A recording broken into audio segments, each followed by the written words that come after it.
Hi everybody, I've been waiting months to try out this Weston tomato strainer. I've been waiting for tomatoes to get ripe. They finally got ripe. Now I got a little backyard kitchen set up so I don't heat up the house cooking. Plus it brings me back out into the garden for a little bit, so I decided to do it outside. Have a nice table set up. I'm all ready to unbox this thing, try it out, see if it works. In the past,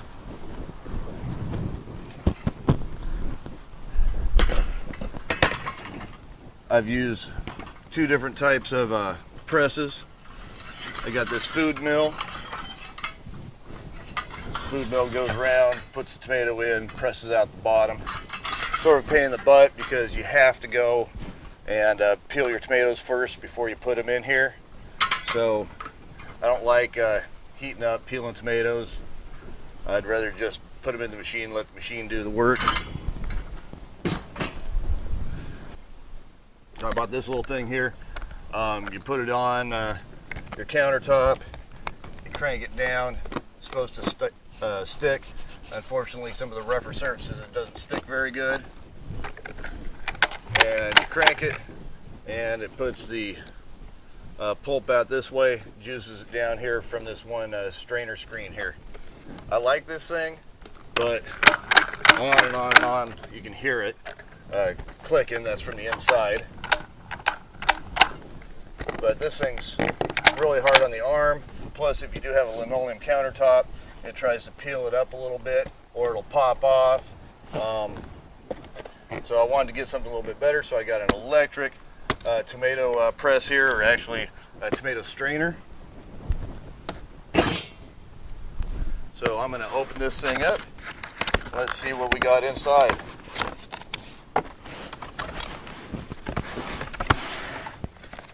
First off, the instructions. I already read the instructions online. One of the safety precautions in here is ANSI approved safety glasses. Couldn't believe it had it in a cooking utensil, but it does.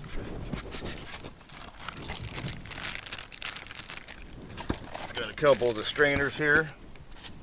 I believe one of these is for salsa.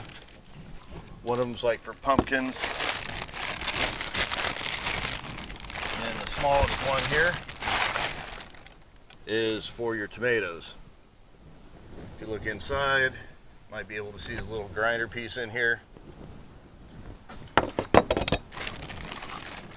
And don't know what this is. I'll have to read up on that part of it.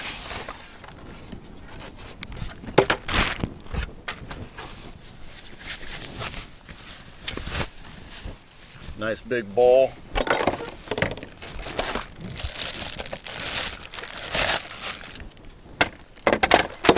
This looks like part of the drain system. And here's the motor meat of the contraption. This thing costs about $140 retail. They are sold out right now. It is Labor Day weekend. And they're sold out. I bought this about 5-6 months ago because I knew the price were going to go up as it gets closer to the season. So I bought it, been sitting there, been dying to use it, so I'm going to put it together, come back, and we'll see how it works. Well, it's pretty easy to put together. It does have a locking piece right here. If you can see it, little locking piece. That's when you insert the actual mill itself. It locks into place so it doesn't come off. One thing it does not come with is a catch pan for all your juices go through. So I had to take one off of this one, because this one actually came with a catch container. You can use pretty much whatever you want in there. And go down, get it right. And let's try this thing out. Grab a couple tomatoes, grab a knife, and it says only run it for about 5 minutes and then give it a break, just like anything that's motored. It's 250 watts, and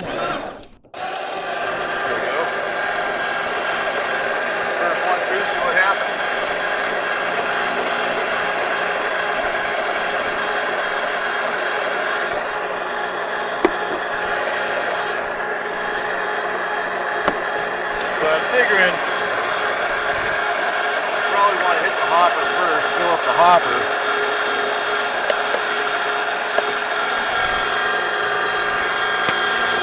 And then turn it on. I'm going to go ahead and fill up the hopper first.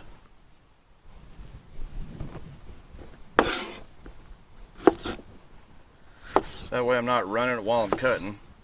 And you have to cut any of them that you do, any of these different types.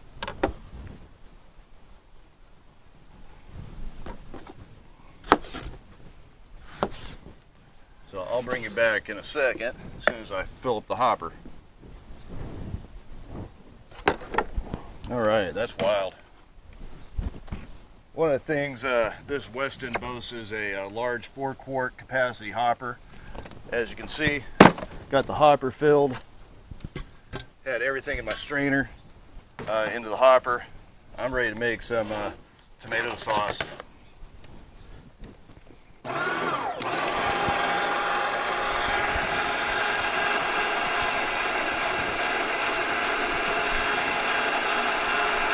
Let's see what happens. Oh, there comes some.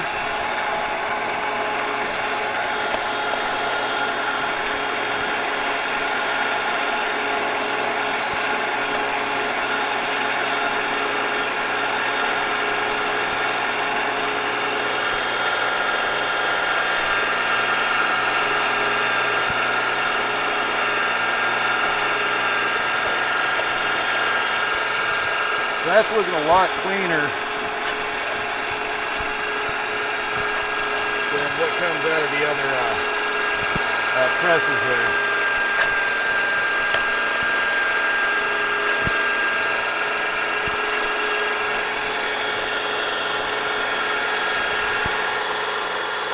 Let that sit for a second.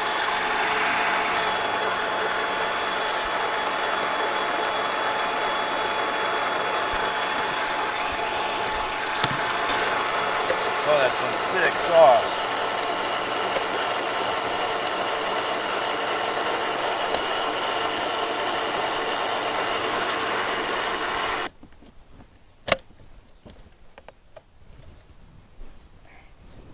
Oh yeah, that's some thick sauce. I'll move this right over to the sink area so that way I can get into this bigger container.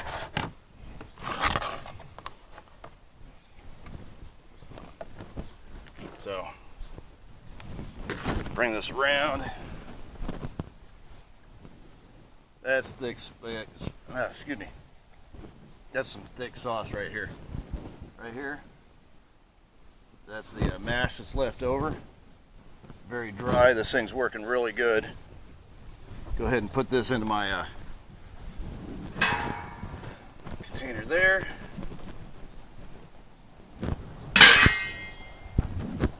And keep pressing.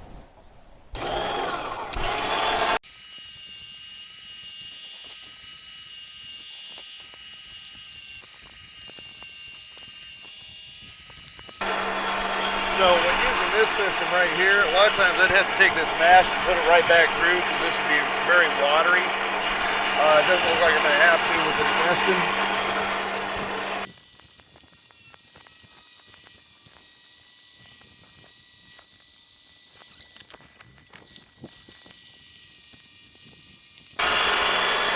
So another thing with this piece right here, using the hand crank one, you're pressing and you're hand cranking at the same time. It makes it really difficult. With this one, you're pressing and hand cranking at the same time. This is so much easier.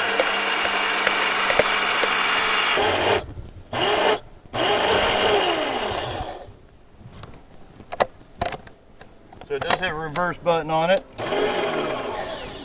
in case you get jammed up.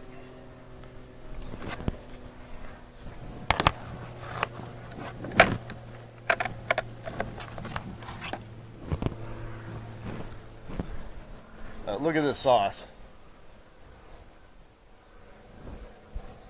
Hardly anything for seeds in there. This is the mash. There's no liquid at all left in this one. I'm going to go ahead and unplug it, do a quick clean out on it, and harvest some more tomatoes. and keep going on my spaghetti sauce.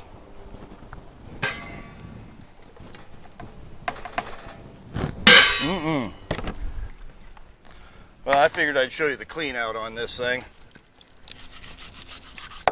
because that might be fairly important to somebody that's wanting to buy one of these.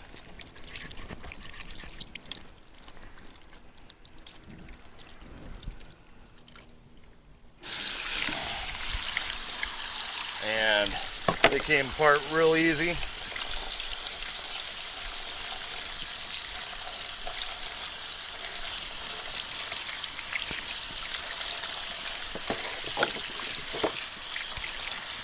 And just rinses off.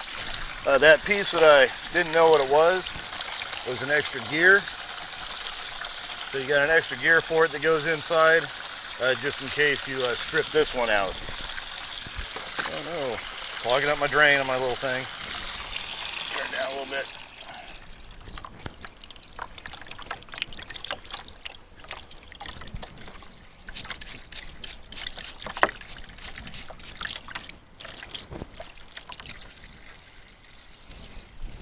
And then push the release button.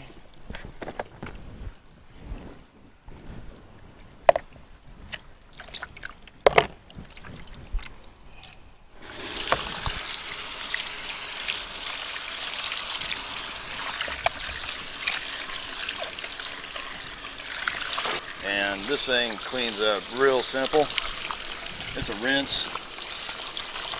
It is dishwasher safe, so I can put it in the dishwasher.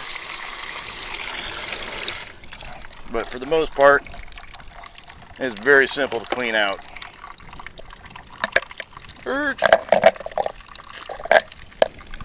So I'm going to put it back together, finish off, do some more tomatoes, harvest some more, and see what happens. I'll bring it back in if I have any problems, but I really like this thing. So much easier than hand cranking. I'd be going for probably about an hour or two just to get that many tomatoes in the hand cranks. This thing just took care of it with like nobody's business. Here's all my seeds. And I hope you enjoyed the video. If you did, hey, give me a big thumbs up. Push the subscribe button. Thanks for watching, and have a great day.